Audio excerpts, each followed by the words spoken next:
Hello students, कैसे हैं आप लोग? आई होप आप लोगों की पढ़ाई बहुत अच्छी चल रही होगी।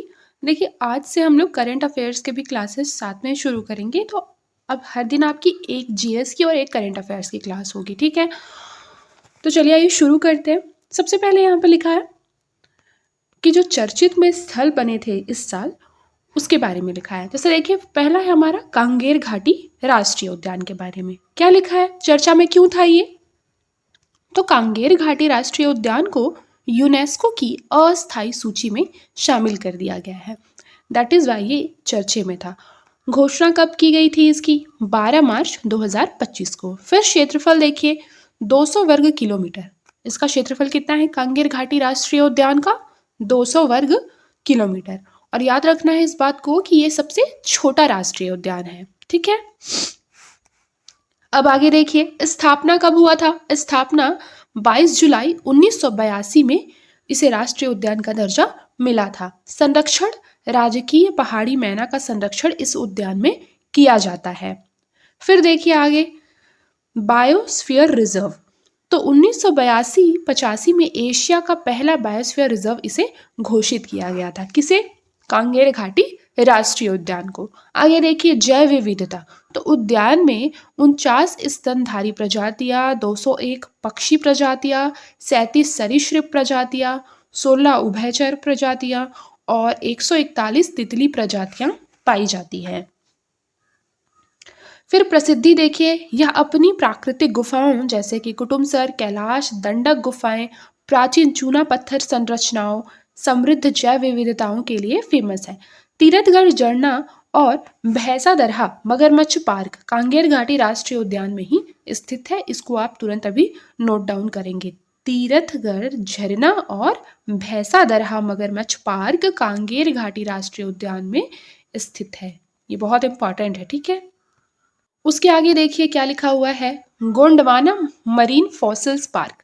कहाँ पे है ये? ये हसदेव नदी के तट पर है। हसदेव नदी के तट पर कहाँ पर, कौन से जिले में? महेंद्रगढ़, चिरमिरी, भरतपुर जिले में। क्या है? तो 28 करोड़ साल पुराने समुद्री जीवाश्म के यहाँ पर साक्ष्य मिलते हैं। विस्तार, आमा खेरवा इलाके में हसदेव और हसिया नदी के संगम पर लगभग 1 किलोमीटर के क्षेत्र में ये फैला है। फिर चर्चा में कैसे आया? तो 1 फरवरी 2025 में भारत के पहले राष्ट्रीय भूवैज्ञानिक स्मारक का दर्जा दिया गया है।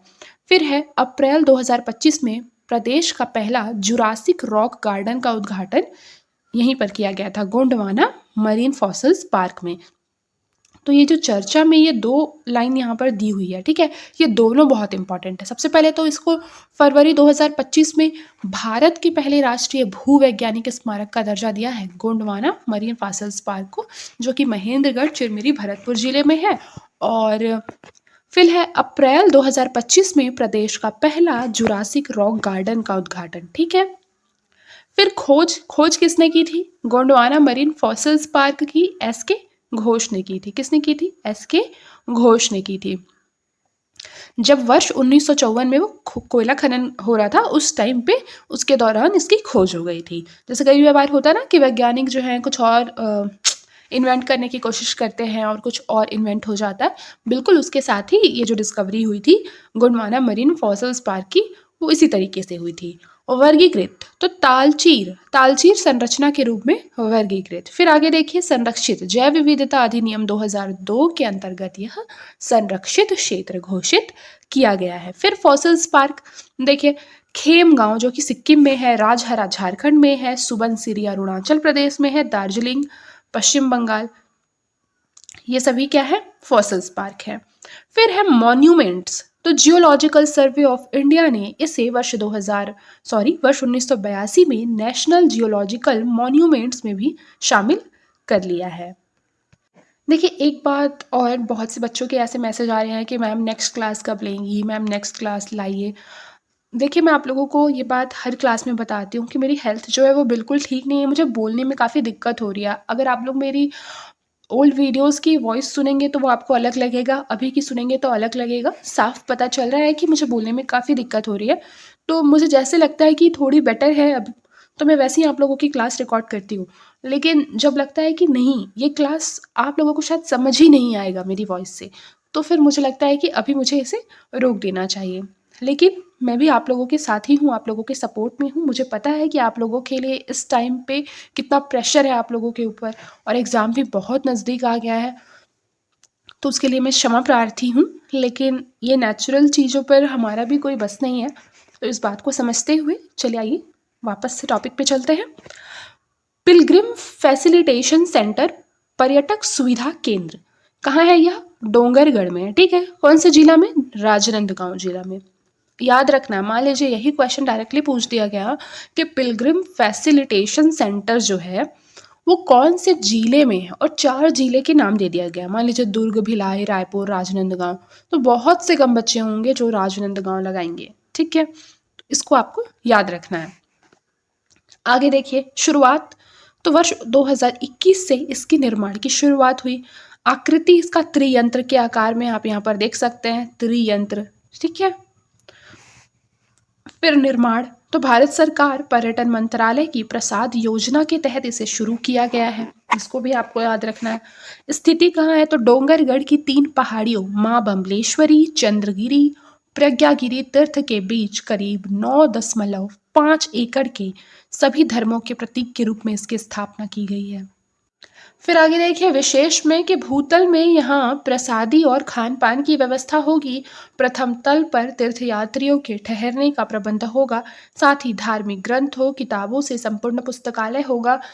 द्वितीय तल में ध्यान केंद्र बनाया जाएगा, जहाँ 1000 से अधिक लोग एक साथ बैठकर ध्यान कर सकेंगे। सबसे ऊपर त्रियंत्र नुमा आकृति होगी जो काफी ऊंची होगी। फिर आगे देखिए जशपुर के 3 प्रमुख पर्यटन सर्किट। तो जशपुर जिले को राष्ट्रीय पर्यटन मानचित्र पर स्थापित करने के उद्देश्य से मुख्यमंत्री श्री विष्णुदेव साय ने 25 मार्च 2025 को 3 प्रमुख पर्यटन सर्किटों का लोकार्पण किया है। कौन कौन से 3 पर्यटन सर्किट है पहले देख लीजिए। सबसे पहला है आध्यात्मिक एवं सांस्कृतिक सर्किट, यानी स्पिरिचुअल एंड हेरिटेज सर्किट। दूसरा है प्राकृतिक एवं वन्य जीव सर्किट, यानी कि nature and wild life circuit. Third है हमारा साहसिक पर्यटन सर्किट, यानी कि एडवेंचर टूरिज्म सर्किट। प्रमुख स्थल कौन कौन से हैं? फर्स्ट वाले में है हमारा कोतेबीरा, तमता, कैलाश गुफा, मधेश्वर पहाड़, शारदा धाम, ग्वालिन सरना, ठीक है। विशेषता क्या है इसकी कि यह सर्किट जो है श्रद्धा, विरासत और जनजातीय परंपराओं की अनमोल झलक को प्रस्तुत करता है। सेकंड हमारा जो प्राकृतिक एवं वन्य जीव सर्किट है वह मकरभंजा जलप्रपात, बादल खोल अभ्यारण्य, रानी दाह गुल्लू जलप्रपात, सारूडीह चाय बागान इत्यादि, ठीक है। फिर उस विशेषता क्या है? प्राकृतिक धरोहरों से भरपूर यह सर्किट पर्यावरण प्रेमियों के लिए आकर्षण का केंद्र है। फिर प्रमुख स्थल है द नगरी कैंप साइट, बेलवार जलप्रपात, Desh Dekha hill camp, Saina eco ethnic resort. फिर है क्लाइंबिंग सेक्टर। उसके अलावा देखिए यह सर्किट ट्रैकिंग, क्लाइंबिंग और नेचर कैंपिंग जैसी गतिविधियों के लिए उपयुक्त है। फिर नेक्स्ट कौन सा स्थल है? राज्य की इकलौती सूर्य प्रतिमा, स्थान है बारसूर दंतेवाड़ा, ठीक है। ये बहुत इंपॉर्टेंट है। स्थान कौन सा है? बारसूर दंतेवाड़ा। प्रतिमा 7 घोड़ों वाले रथ पर सवार सूर्य देवता 3 फीट ऊंची प्रतिमा है। कितने घोड़ों में सवार है? 7 घोड़ों में, ये भी आपको याद रखना है। फिर उसके बाद प्रसिद्ध किस वजह से है? तमानगुड़ी के नाम से फेमस है। याद रखिएगा कि राज्य की जो इकलौती सूर्य की प्रतिमा है वो तमानगुड़ी के नाम से फेमस है, जो कि कहाँ है? कौन से जिले में? दंतेवाड़ा जिले में बारसूर नामक स्थान में। महत्व इसका क्यों है? इस स्थल में सूर्य देवता के दर्शन के बाद ही नव दंपतियों का गृह प्रवेश कराने की परंपरा है। सौर संप्रदाय 9वीं से 11वीं शताब्दी के दौरान इस इलाके में चालुक्य और छिंदक नागवंशी शासकों के काल में। फिर धार्मिक आस्था, स्थानीय ग्रामीण इस प्रतिमा की पूजा करते हैं और इसे ग्राम देवता के रूप में मानते हैं। आगे देखिए क्या लिखा हुआ है? आचार्य विद्यासागर महाराज का स्मारक स्थान डोंगरगढ़ स्थित चंद्रगिरी पर्वत के किनारे राजकट्टा में। फिर स्मारक आकार है 4.5 एकड़ भूमि पर 54 फीट ऊंचा स्मारक निर्मित किया जाएगा। फिर है भूमि पूजन। 6 फरवरी 2025 को केंद्रीय गृह मंत्री अमित शाह ने स्मारक का भूमि पूजन किया है। फिर देखिए विशेष सिक्का। तो आचार्य विद्यासागर महाराज की स्मृति में 100 रुपए का स्मृति सिक्का भी जारी किया गया, जिसमें एक पक्ष पर ध्यानमग्न आचार्य श्री और दूसरे पर सत्यमेव जयते के साथ अशोक स्तंभ अंकित है। फिर देखिए भव्य प्रवेश द्वार मूक माटी के द्वारा। उसके अलावा धार्मिक महत्व इस बात से है कि यह स्थल आचार्य विद्यासागर महाराज की समाधि स्थली है, जहां उन्होंने 18 फरवरी 2024 को समाधि ली थी। याद रखना है आप लोगों को कि विशेष सिक्का जो है वो कितने रुपए का जारी किया गया था। मान लो जो ऑप्शन में आपका 50 रुपए रहा या फिर 51, 101, कई बार होता है ना कंफ्यूज करने के लिए दे देता है, या फिर 100। तो आप लोगों को अच्छे से याद होना चाहिए कि विशेष सिक्का जो था आचार्य विद्यासागर महाराज के स्मारक के लिए वह 100 रुपए का सिक्का था। ठीक है। विशेष में क्या लिखा है ये देखते हैं। विशेष में लिखा है कि संग्रहालय में आचार्य जी के जीवन के 5 काल यानी जन्म काल, वैराग्य दीक्षा काल, आचार्य काल, गणपोषण काल, संलेखना काल को आर्ट वर्क में दर्शाया जाएगा। आचार्य विद्यासागर द्वारा रचित ग्रंथ मूक माटी पर आधारित चंद्रगिरी पर्वत पर आचार्य विद्यासागर स्मारक के भव्य प्रवेश द्वार का जो नाम है वो मूक माटी द्वार रखा गया है। तो याद रखिएगा, मान लीजिए इनकी रचना का नाम पूछ लिया गया तो याद रखना, या फिर ऐसे पूछ लिया गया कि मूक माटी किसकी रचना है, ठीक है, या फिर मूक माटी किस प्रकार का ग्रंथ है, तो याद रखिएगा मूक माटी एक जैन ग्रंथ है जिसके रचनाकार आचार्य विद्यासागर महाराज हैं। फिर आगे देखिए आगे क्या लिखा हुआ है। आगे लिखा हुआ है कि धुड़मारास, ठीक है, या फिर ढूढ़मारस ग्राम तो चर्चा में क्यों है। तो धुड़मारास को संयुक्त राष्ट्र विश्व पर्यटन संगठन द्वारा सर्वश्रेष्ठ पर्यटन गांव उन्नयन कार्यक्रम के लिए चुना गया है। चयन धुड़मारास गांव संयुक्त राष्ट्र संघ के 60 देशों में बेस्ट 20 गांव इसमें शामिल हुए हैं। मैंने ये वाला शायद आप लोगों को एक बार पहले भी पढ़ाया था कि सर्वश्रेष्ठ पर्यटन गांव उन्नयन कार्यक्रम के लिए धुड़मारास ग्राम को चुना गया है। ठीक है। और धुड़मारास को जो धुड़मारास है उसको इसकी अद्भुत सांस्कृतिक विरासत, प्राकृतिक सुंदरता, सतत पर्यटन विकास की क्षमता के कारण चुना गया है। ठीक है। विशेष रूप से बस्तर के धुड़मारास तथा चित्रकूट गांव को इस वर्ष 27 सितंबर को विश्व पर्यटन दिवस के अवसर पर भारत सरकार के पर्यटन मंत्रालय द्वारा सर्वश्रेष्ठ पर्यटन गांव का पुरस्कार भी मिला है। याद रखिएगा, यहाँ पर आपको एक क्वेश्चन और मिल रहा है कि विश्व पर्यटन दिवस कब मनाया जाता है। आजकल इस तरीके का क्वेश्चन भी पूछा जाने लगा है, तो याद रखना है विश्व पर्यटन दिवस 27 सितंबर को मनाया जाता है। आगे देखिए कहाँ है धुड़मारास। तो छत्तीसगढ़ के बस्तर जिले में धुड़मारास गांव स्थित है। ये बस्तर जिला बहुत इंपॉर्टेंट है, मैंने बताया है ना इसकी विशेष स्थिति के बारे में आप लोगों को पहले क्लासेस में। और याद रखिएगा कि धुड़मारास भी कहाँ स्थित है, बस्तर जिले में स्थित है। कांगेर घाटी राष्ट्रीय उद्यान में स्थित गांव घने जंगलों से घिरा हुआ है। गांव के बीच से बहती कांगेर घाटी इसे और मनमोहक बना देती है। स्थानीय लोग अपने घरों को पर्यटकों के लिए उपलब्ध करवा रहे हैं। यहाँ शबरी कांगेर घाटी में कांगेर नदी में कयाकिंग, कैनोइंग जैसे खेलों का भी यहाँ पर आयोजन किया जाता है। फिर आगे देखिए सकल नारायण गुफा स्थान है भोपालपट्टनम विकासखंड, बीजापुर जिला। खुलने का समय है गुड़ी पड़वा या उगादी। मूर्तियां हैं भगवान श्री कृष्ण, गोपियों और शेषनाग की मूर्तियां। उसके अलावा देखिए वार्षिक मेला। तो वार्षिक मेला याद रखिएगा कि प्रत्येक वर्ष चैत्र कृष्ण पक्ष अमावस्या से 3 दिन पूर्व मेला प्रारंभ होता है और चैत्र शुक्ल प्रतिपदा के दिन इसका समापन होता है। फिर धार्मिक मान्यताओं में देख लीजिए कि वार्षिक मेले के मौके पर यहाँ पर भगवान कृष्ण और राधा रानी का विवाह रचाया जाता है। 5 दिनों तक विवाह की रस्में चलती हैं। समारोह के अंतिम दिन हिंदू नववर्ष की शुरुआत होती है। आकर्षण किस वजह से है, तो चिंतावघु नदी के किनारे सकल नारायण मंदिर स्थित है। अब आगे देखिए मंडिप खोल गुफा। मंडिप खोल गुफा क्या है, स्थान देखिए मंडिप खोल गुफा। तो मंडिप खोल गुफा में स्थान है गंडई, खैरागढ़, छुई खदान, गंडई जिला। फिर गुफा द्वार अक्षय तृतीया के बाद पहले सोमवार खुलता है। गर्भगृह, प्राकृतिक शिवलिंग, कुल देवता। यह गुफा ठाकुर टोला राज परिवार के कुल देवता का स्थान है। पहुंच मार्ग, श्रद्धालुओं को श्वेत गंगा नामक जलधारा को 16 बार पार कर दुर्गम जल पहाड़ी रास्तों से होकर गुफा तक पहुंचना पड़ता है। फिर कुंड, श्वेत गंगा गुफा कुंड, श्वेत गंगा गुफानुमा कुंड। मान्यता, कुंड में स्नान करने से चर्म रोग मिटते हैं। ठीक है, याद रखिएगा। मंडिप खोल गुफा की मान्यता है कि यहाँ पर जो स्नान करेगा वहाँ चर्म रोग मिट जाएगा। और याद रखना है इस बात को कि अक्षय तृतीया के बाद पहले सोमवार को यह खुलता है। गर्भगृह में एक प्राकृतिक शिवलिंग है।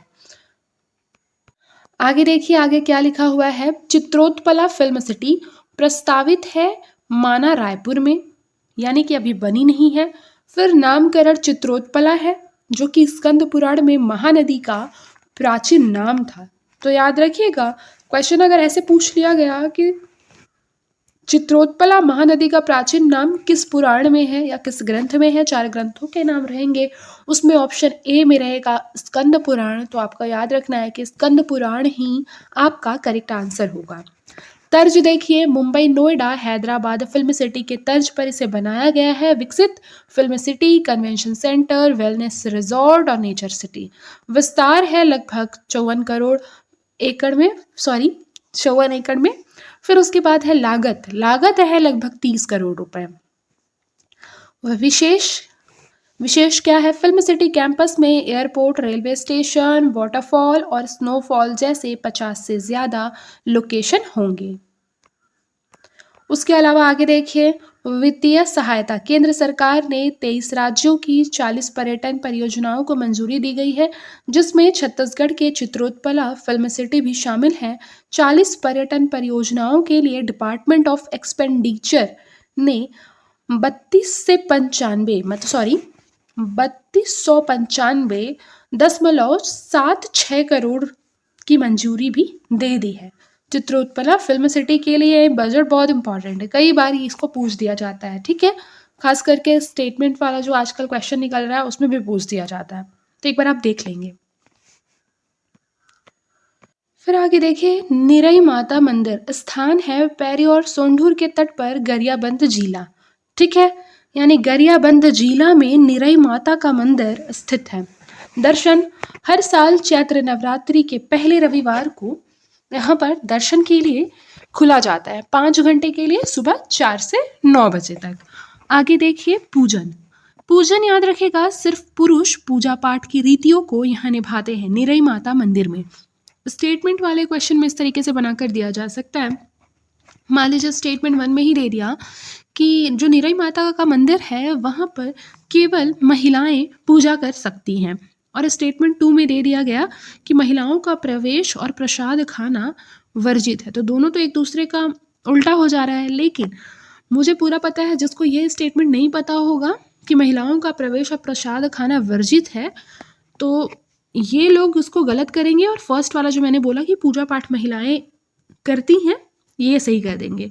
तो इस तरीके से उनका आंसर गलत हो जाएगा। तो आपको बहुत ध्यान से देखना है कि निरई माता का जो मंदिर है वहाँ पर पूजा पाठ की रीतियाँ पुरुष निभाते हैं, और महिलाओं का प्रवेश और प्रसाद खाना यहाँ पर वर्जित होता है। विशेष देखिए कि हर साल चैत्र नवरात्र के दौरान बिना तेल और घी के अपने आप ही ज्योति यहाँ प्रज्वलित होती है, और ज्योति 9 दिनों तक जलती रहती है। रीवा ग्राम स्थान है रायपुर जिला। उत्खनन प्रारंभ हुआ है वर्ष 2018 से।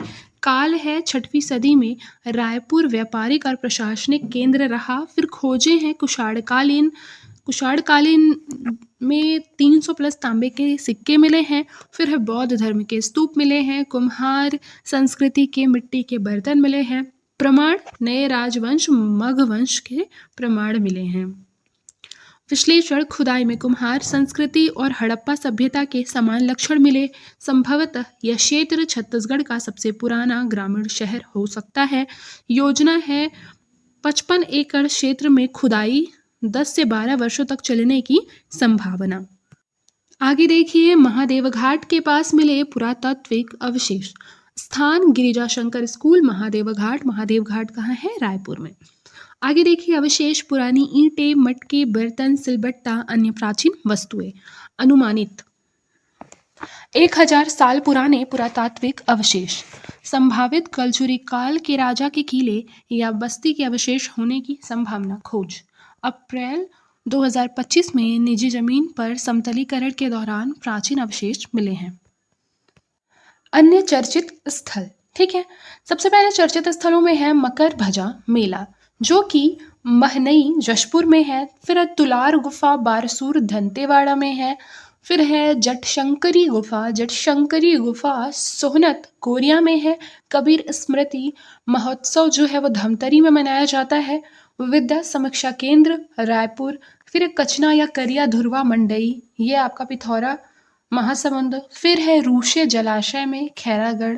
फिर है दावानल मामले में तीसरा बड़ा झीला। दावानल का मतलब होता है वनाग्नि। कई बार होता है ना, वनों में आग लग जाता है खुद पे खुद। तो कई प्राकृतिक कारण हालांकि इसके जिम्मेदार होते हैं और कई मानवीय कारण भी इसके जिम्मेदार होते हैं, ठीक है।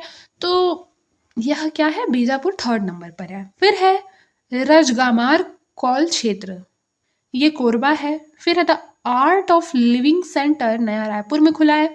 इंटरनेशनल कार्गो सेवा रायपुर एयरपोर्ट में। तीरंदाजी अकादमी नवा रायपुर। देउरगांव बैराज इंदिरा नदी पर बनाया गया है, ये बस्तर में है, याद रखना है, ये बहुत इंपॉर्टेंट है। फिर है पीपर छेड़ी सिंचाई प्रोजेक्ट जो कि घुनघुट्टी नाला पर है, ये मड़ेली ग्राम छूरा गरियाबंद। फिर है प्रदेश का पहला सेमीकंडक्टर यूनिट छत्तीसगढ़ का सिलिकॉन वैली, ये है नवा रायपुर में। अब देखिए आगे भी बहुत इंपॉर्टेंट है। प्रदेश का पहला सेमीकंडक्टर यूनिट छत्तीसगढ़ का सिलिकॉन वैली नवा रायपुर को कहा जाता है। छत्तीसगढ़ राज्य का पहला एआई डाटा सेंटर पार्क नया रायपुर। फिर है राष्ट्रीय इलेक्ट्रॉनिक सूचना प्रौद्योगिकी संस्थान तेंदुआ नया रायपुर। फिर है छत्तीसगढ़ का पहला हॉर्स राइडिंग ट्रैक, ये वैशाली नगर भिलाई में है। ये आपको याद रखना है क्योंकि इसमें ना लोग कंफ्यूज हो जाएंगे और रायपुर कर देंगे, इसीलिए छत्तीसगढ़ का पहला हॉर्स राइडिंग ट्रैक जो है वो भिलाई में है। उसके अलावा देखिए, देश में पहली बार सेल्फ हीलिंग के लिए होम स्टे नेचुरोपैथी खोला जा रहा है, ये कांगेर घाटी बस्तर में है। कोरबा के जंगल में मिले 4000 साल पुराने शैलचित्र दुधी टांगर ग्राम। फिर है प्रदेश का पहला प्राकृतिक चिकित्सा केंद्र रायपुर। फिर है विश्व का सबसे ऊंचा बांस टावर, ये कठिया बेमेतरा। फिर है 11वीं शताब्दी में छिंदक नागवंशी शासकों के द्वारा निर्मित नारायण पाल मंदिर, ये है लोहंडीगुड़ा। फिर उसके बाद है प्रदेश का माई जात्रा मेला, ये है केशकाल, ठीक है। केशकाल कहाँ है? कोंडागांव में। फिर है छत्तीसगढ़ में देश का पहला वन मंदिर, ये बहुत इंपॉर्टेंट है, आवरा भाटा दंतेवाड़ा, पहला वन मंदिर देश का दंतेवाड़ा। फिर है 2800 वर्ष पुराना मौर्यकालीन कुआं सीताबाड़ी गरियाबंद।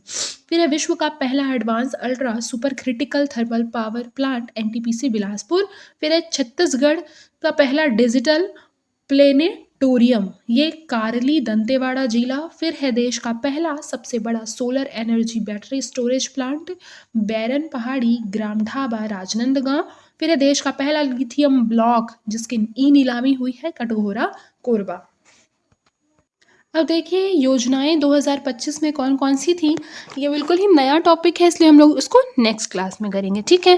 तो आज के लिए बस इतना ही, मिलते हैं नेक्स्ट क्लास में। तब तक के लिए अपना ख्याल रखिए और मन लगाकर पढ़ाई करते रहिए और इस वीडियो को ज़्यादा से ज़्यादा लोगों को शेयर कीजिए।